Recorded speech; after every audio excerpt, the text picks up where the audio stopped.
ہندوستان پر بھی انگریز نے بہت ہی تسلط جمایا، اور چونکہ ہندوستان میں اسلامی حکومتیں تھی ہمیشہ، 700 سال تک اسلام حکومت کے طور پر برسر اقتدار رہا ہے۔ ایک ہندو شاعر کہتا ہے کہ تم 700 سال اپنی غلامی میں رہے ہو،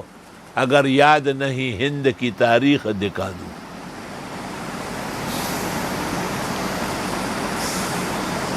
لیکن انگریز نے بڑی عیاری اور مکاری کے ساتھ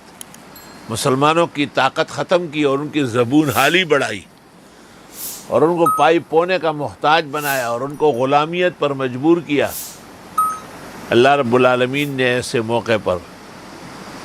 شیخ الہند مولانا محمود الحسن شیخ العالم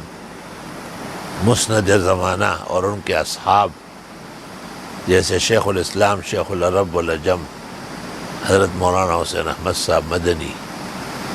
نور اللہ مرقدہ اور ان کے رفقا حضرت مولانا عزیر گل صاحب، مولانا محمد ضامن صاحب شہید، یہ تمام ہندوستان کی حریت کے لیے کھڑے ہوئے تھے، خدا نے ان کو بامراد فرمایا۔ حضرت شیخ الہند 1857 کی جنگ آزادی کے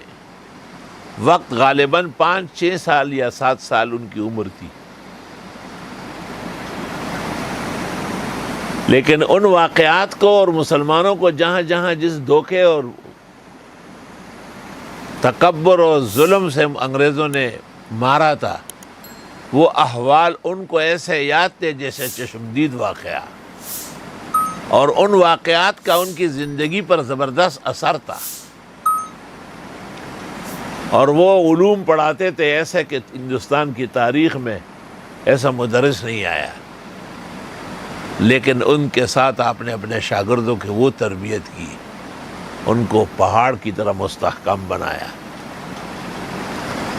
چنانچہ مولانا انور شاہ کے بارے میں انگریز ڈائری میں لکھا ہے کہ کشمیری نسل ہے، محمود الحسن کا شاگرد ہے اور کٹر انگریز دشمن ہے۔ استاذ کی تعلیم۔ اور شیخ الاسلام مولانا حسین احمد صاحب تو وطن کے کام آیا ہے اسی کا عزم فولادی، حسین احمد کے قدموں کا تصدق ہے یہ آزادی۔ پاکستان میں پھر ان کے سچے جانشین یہ لوگ بھی تھے، لیکن ان کا مزاج نہیں تھا، اور اللہ رب العالمین نے پھر مولانا احمد علی شیخ التفسیر اور ان کے رفقا غلام غوث ہزاروی، فقیہ وقت مفتی محمود،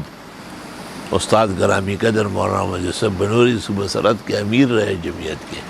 ہری پور جیل بھی کاٹی ہے، جن کے اوپر ان کے استاد پاکستان کے شیخ الاسلام مولانا شبیر احمد نے ان کو لکھا کہ یوسف میں ایک کمی تھی جیل جانے کی، سو وہ بھی پوری ہو گئی۔